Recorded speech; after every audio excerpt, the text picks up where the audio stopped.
my day. Uh, my system got messed up there for a second, so hopefully you can see me and hear me if you can.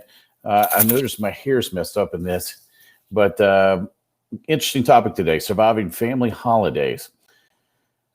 Take a deep breath. A lot of people feel the same way. Now, remember, during this time, you can always type up things on the screen if you want to, or you can go to show at scotferrell.com if you ever have any questions for me.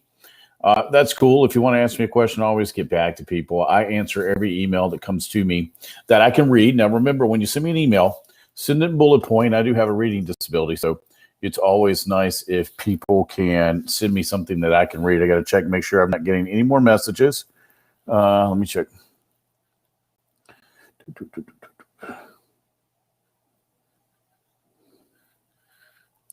Let me check something real fast. I'm Mr. Technology. I am not, so I always have to recheck what I'm doing before I get in topic to make sure everybody can see me. There we go. All right, I can see me. All right, so let's get to this. Surviving family holidays. I was writing some notes earlier. I think about my previous family holidays with my family, and then I talk to people. I'll go out during the day. I'll go to Kroger or whatever it is. I'm going to the grocery store. I'll just walk up to people and go, "So holidays are coming up. What do you think? What's the greatest thing or the worst thing about it?" And I wrote some notes here. I said, "Is it a smile or nausea that comes to you when you think about your family?" And a lot of times it's nausea for people. Now, I don't have that issue anymore. I haven't seen my family, my real family, for 15, 20 years. At holidays, I developed my own family because I had the same feeling of dread or whatever it is. And is it going to be the Griswolds? Is it not? Is it going to be a complete catastrophe? Or are we going to be glad to see each other? So I decided to make my own family. So every single holiday that I have now is absolutely wonderful. So let's talk about you, because one of the biggest things I get asked is America's behavior expert. Again, a marketing company came up with that. Is how do you handle situations to where you're uncomfortable, you're really nauseous, you don't want to be there, you don't really like the people, you just do it out of obligation? Because when we talk about family, is blood really thicker than water, as the saying goes, or Andy Gibb would say? I don't know. To me, it wasn't. I didn't want to be around people that didn't want to be around me, and I didn't really enjoy it, so I decided not to do that. But what do? I mean, a lot of people, and it's funny because in Christmas Vacation, Chevy Chase asked his dad, "Dad, it was always so crazy. It's so chaotic. How did you do it?" And he tells his son Clark, he goes, "I had a lot of help from Jack Daniels." So is that the way you handle holidays? It's funny because people will tell me, "Man, I had to take 3 Xanax to go over to my parents' house for Christmas," or "I can't stand to be around my uncle," or "I can't stand to be around my 2 sisters and her kids," or whatever it is. Are you doing copious amounts of cocaine?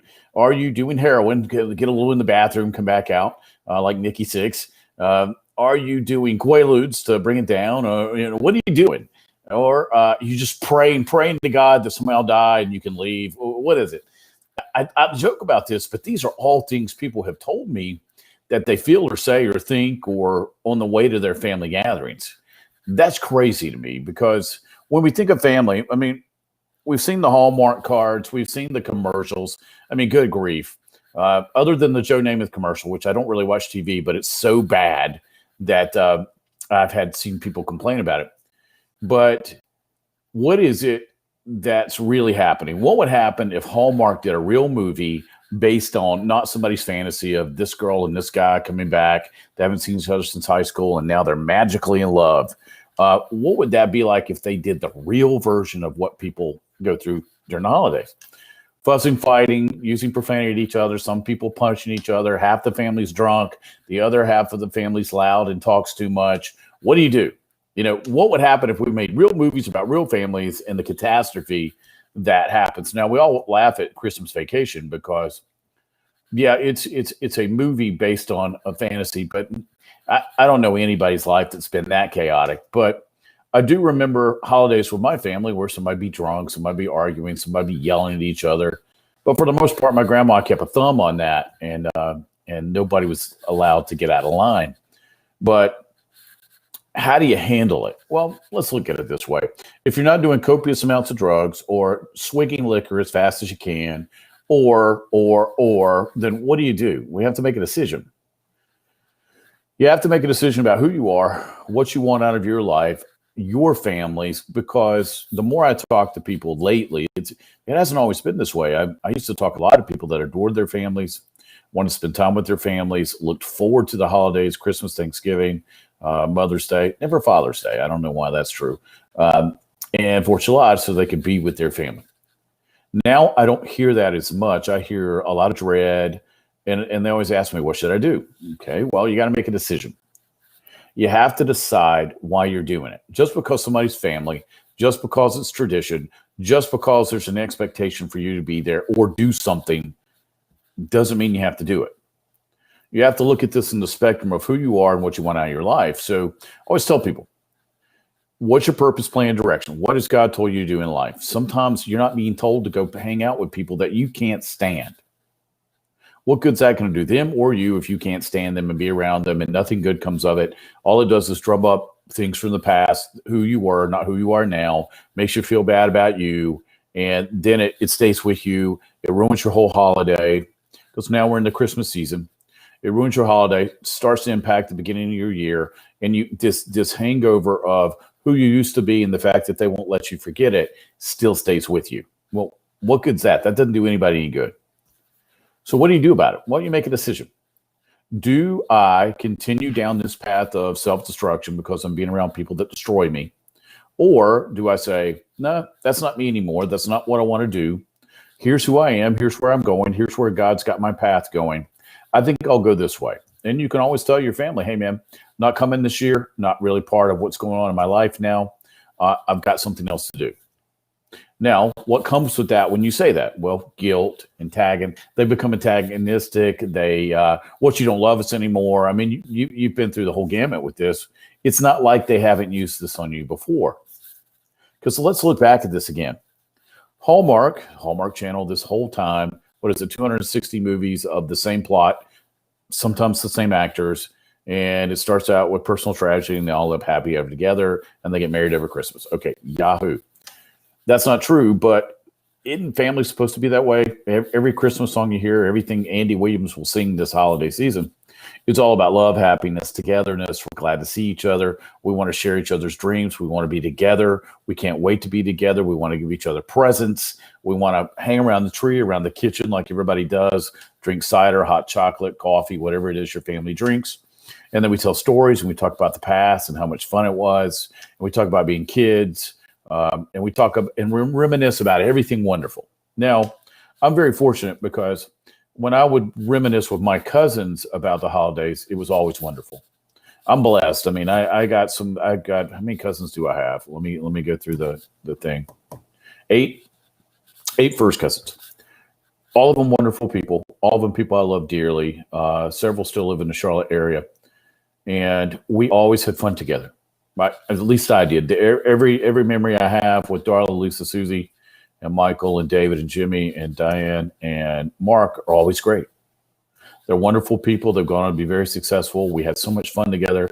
Our grandmothers were part of that, or my Aunt Frances, or Aunt Peggy, or Aunt Norma. And then cousin Michael and Phil. Sorry, guys, I forgot Michael and Phil. Phil's no longer with us. But Michael still is, and he lives in the Charlotte area. And I still have photos of all of us laughing. And so our childhood was filled with lots of memories of love and togetherness. Now, as an adult, because I don't live in that area anymore, I live in Georgia, man. I've created my own family. I have an older sister, younger sister, twin sister. I have a daughter who just logged in, Julia. Jazzy, got another daughter, got our kids, Emmanuel and Ryan, who are here from Israel this week. They come home to see us. So we've done a great job of that. So what am I telling you? Well, you got to make a decision still. Anything in life comes down to a decision. What do you want? Where are you going? What's your career? Who are you going to marry? What house you're going to buy? Are you going to get this car? What are you going to wear today? Are you going to grow your hair long or short? Are you going to wear sunglasses all the time like I do? What's the deal? But everything starts with the decision. You can't do anything till you make a decision. Until you make that decision, your life's not going to be a lot of fun. So instead of doing copious amounts of drugs like I used to do, maybe you should give up the drugs and then tackle along with God and Jesus. Yeah, that's a good idea. What's God want you to do? Maybe sometimes you have to go be with your family to be a witness to them for Christ.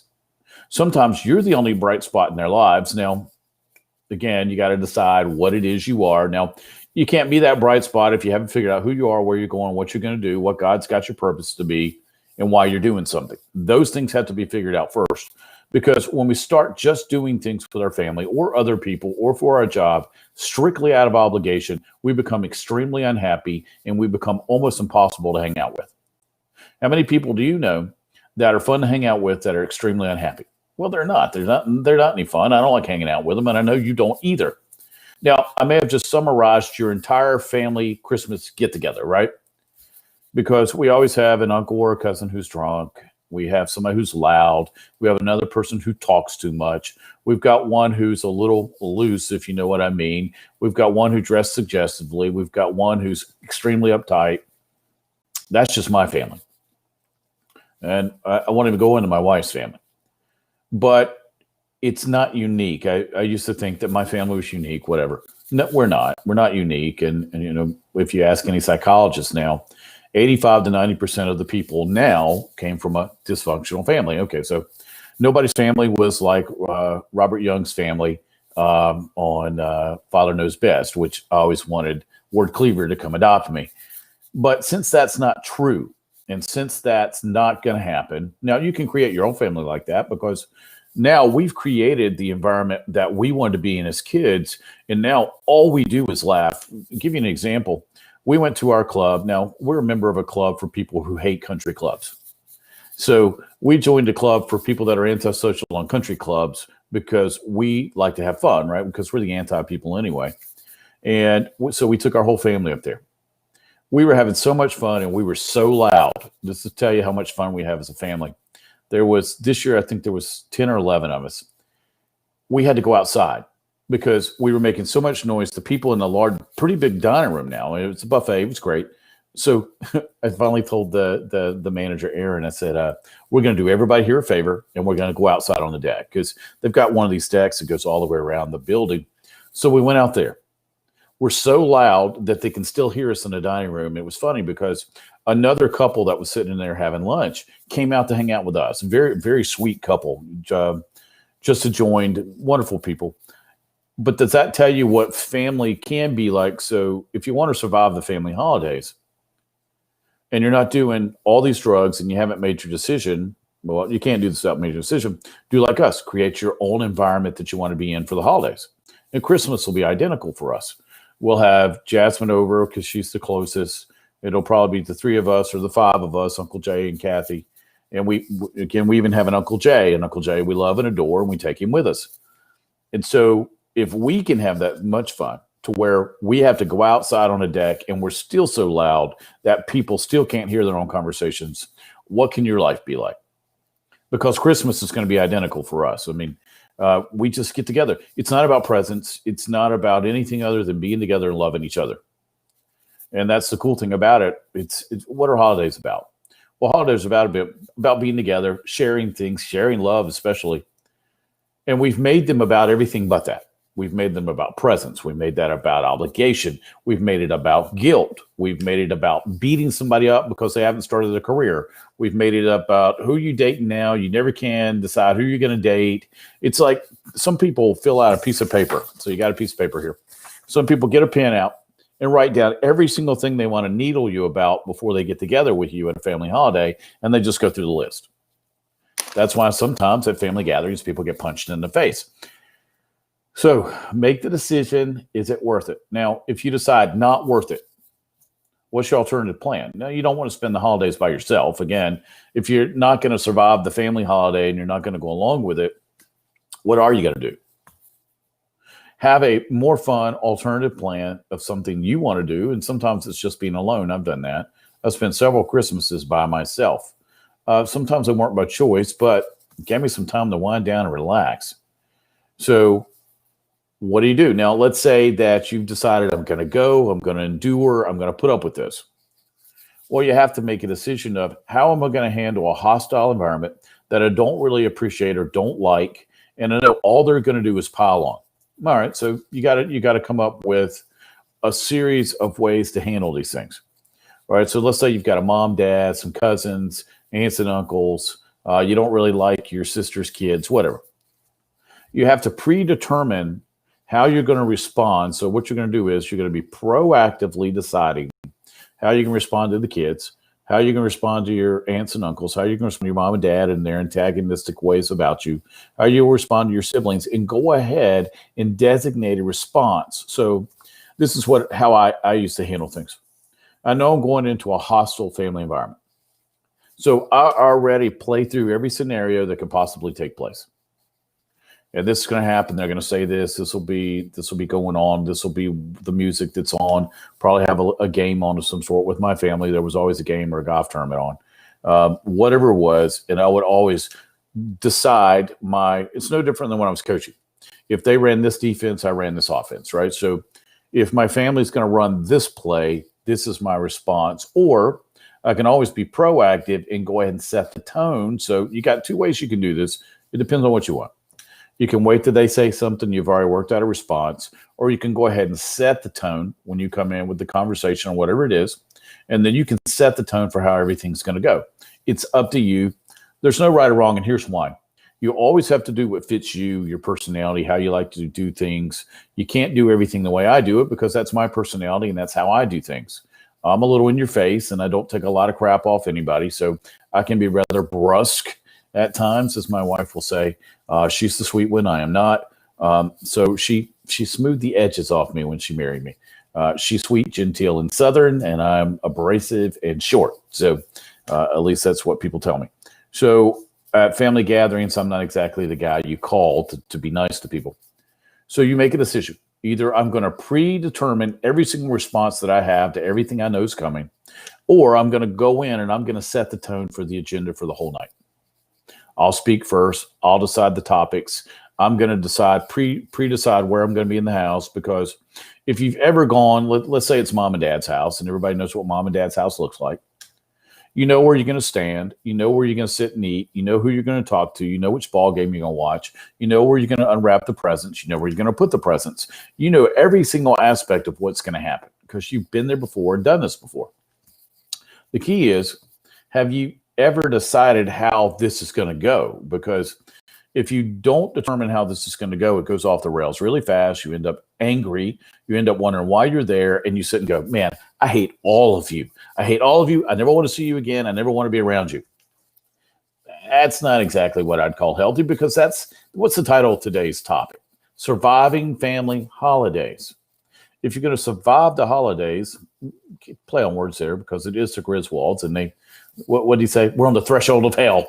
I felt that way at family gatherings before. Trust me, man. I have in-laws that don't really like me. So I understand what this, well, there's only one left, but I understand what this is like when the entire family doesn't want you there and they want you to die. I got it. I understand that.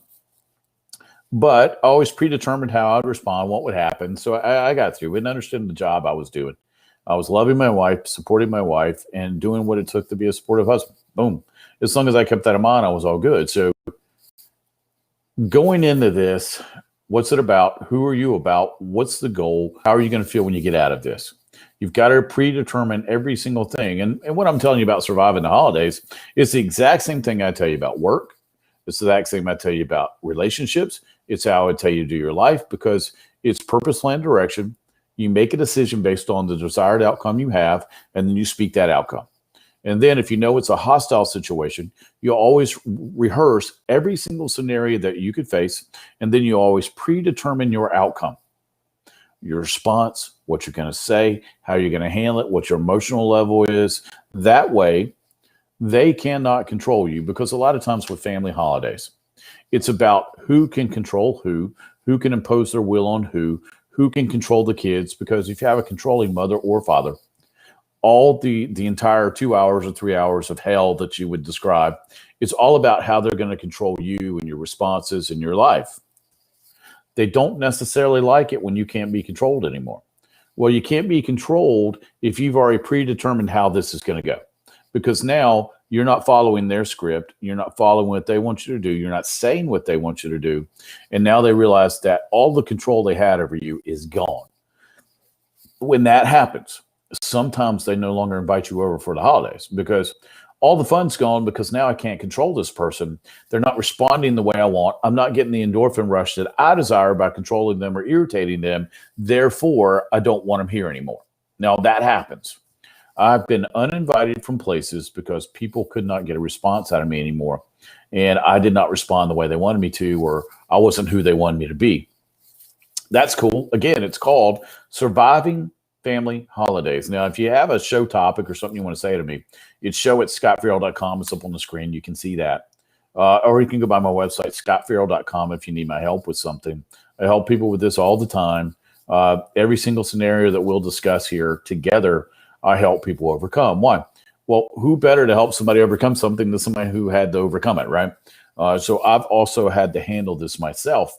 So let's go back through this. Our time's starting to run out, so I want to make sure I handled this. Now, choices. Let's go over choices of surviving family holidays once more. Let's sum up, as they would say in Princess Bride. Copious amounts of drugs, lots of alcohol or weapons. Okay, that's one way to handle this. Not my recommended way. Or we predetermine everything before we get there. All right, I got to go. Don't really like the people. I'm going to predetermine how this whole thing goes. I'm going to set the tone for the conversation. I'm going to predetermine every single response that I have. It's no different than sales training. If your client says this, you say this. If they have an objection with this, you say this. Same thing. I know that my family's going to irritate me. I know the topics they're going to bring up. I know what the topics are going to be. I know what I used to answer. I'm not going to answer that way anymore. I know the control they want to impose on me, so I'm not going to let that happen either. And then if it gets too rough, I just leave. Here's the thing. Unless you were driven there by a car full of gypsies who want to stay, you can always get in your car or get on the train, catch a cab, walk, and leave. If things are not going the way you want them to in your life, you can always say, I'm done, man. I don't want to do this anymore. So do you really have to survive a family holiday? Well, no, you don't have to do anything you don't want to do. You can always call them and go, I ain't coming, man. Don't enjoy it. Don't want to be there. See, I'm blessed, man. I'm 2 states, 3 states away. I created my own family, so I don't have to do this stuff anymore. I don't do things to please other people. So how about you? What's your response to all this? Because it's getting ready. What's the date? Yeah, we're 1 week out of Christmas. Is Christmas a source of depression, tension, anxiety, nausea? Or is Christmas a source of, man, this is great. I can't wait to see my family? Because if you'll notice, I didn't bring up the real reason why don't we have Christmas? Well, Jesus, right? It's Jesus' birthday. It's the day we celebrated on him. We've got a big sermon coming about that this Sunday. So our focus, what's our focus supposed to be? Well, Jesus, Christ child. Then eventually he goes to the cross, and then he's resurrected. Then we have Pentecost, right? But Christmas has turned into this agonizing 3 hours of who got the best present, who could outdo the other one, who went to wherever it was and pulverized people at Target or whatever it was, and got the best present. Yes, Lisa, I've done that too. Sometimes it's the best Christmas you can have. Lisa just posted up that she does it by herself. Yeah. Sometimes that's more fun, although we don't always want to do that. But what's your response to Christmas? The word Christmas, is it anxiety, or is it, wow, man, I can't wait to see everybody have a little cocoa, eggnog, hot chocolate, sit around the fire, whatever it is. Now, we're in the South. Sometimes there ain't no fire and it's 70 degrees outside, like this past week. This Monday, it was 60. I think on Christmas is supposed to be 60. So in the South, that's the great thing about Christmas. It can be 80 or it can be 20. Or somewhere, or on Christmas Eve, it can be 70. And by Christmas rolls around, it's 30. The joy of the South. So as I wind this up, you got to think about something. You got to ask yourself some questions. Who am I? What do I want out of this life? Where am I going? What's my purpose, plan, direction? And does this particular family scenario fit in my life and who I am and where I'm going in the future? And if it does not, you have to give yourself permission to subtract yourself from a nauseating, irritating situation and move on. And do like I did and my wife did, and we decided to make our own family to where we can't wait to see each other. And every time a holiday comes up, we just look so forward. Like this past week, our boys are in town from Israel, and we've looked forward to seeing these guys forever. They finally came, so we have our boys all week, Ryan and Emmanuel. and we don't have them for Christmas. They've got to go back. But this is our pre-Christmas, and then when we get to Christmas, we'll have the other set, and we look so forward to that. And so Christmas, yes, I'm a pastor, so we've got the Jesus part, and it's great because Christmas falls on a Friday this year, so Christmas Eve on Thursday night. So we've got this whole festive month. So make a decision today. Is the holiday season festive, like Andy Williams would say, or is it hell? Is it the highway to hell? AC/DC would say. You got to choose, because you've got to decide, do I just want to survive anymore, or do I want to thrive in a new life that I love, and I've got direction, and I'm going to spend it with people that I love? Because keep this in mind. Time's limited, as I know, because I had a terminal illness and I lived, but I've lost a little brother this past 2 weeks out of a mass heart attack. And my baby sister has just lost someone in her family. So we've got a limited time on this planet. We've got a job to do for Christ. How are we going to do that? And what's that look like? And how do I want to spend the remainder of my holidays while I'm here? And if I have to be in an uncomfortable situation, what are my objectives? What am I going to do? How will I respond? And what's my outlook for the rest of that? And when I leave, what's my cleansing method, I guess, to get all the ick off of me where I had to be around those awful people? All right, I'm going to go ahead and sign off. I try not to do these things longer than 30 minutes, but I hope this helped. I mean, again, you could ask me, you could ask somebody else, you could ask another person. You're looking on the internet. Do we always come up with the same ways to handle things? No. So what'd you take from this? I know Scott's not recommending drugs and alcohol to handle the season. Exactly. I used to be a drug addict and an alcoholic. Not the way you want to do this. It's much better if you do it sober and you do it focused, and you do it focused on who you are now and where you're going. That's always a better alternative. Thanks so much for being part of my day. Now, remember, if you want to check me out, you want to know about my resume, who I was, who I am now, what I do, you can go to my website, scotferrell.com. It's SCOTFERRELL.com. If you got a comment about the show, or if you got a topic you want me to cover, sometimes people don't want to type their name up or type things to me. Or remember, on the radio, if you get one call, you've got 10,000 listeners. Sometimes people just don't like to do that. You can always email me anonymously, and I'll cover a topic that you want to hear about. Easy enough. All right. Scot Ferrell here. I'm signing off. If you ever want to be part of our church, that's great. EncounterChrist.org, or you can come by the Gainesville Civic Center, Gainesville, Georgia. 11 a.m. is when we start, and we like to hug and love on people. So if you don't like hugs and love, don't come to our church.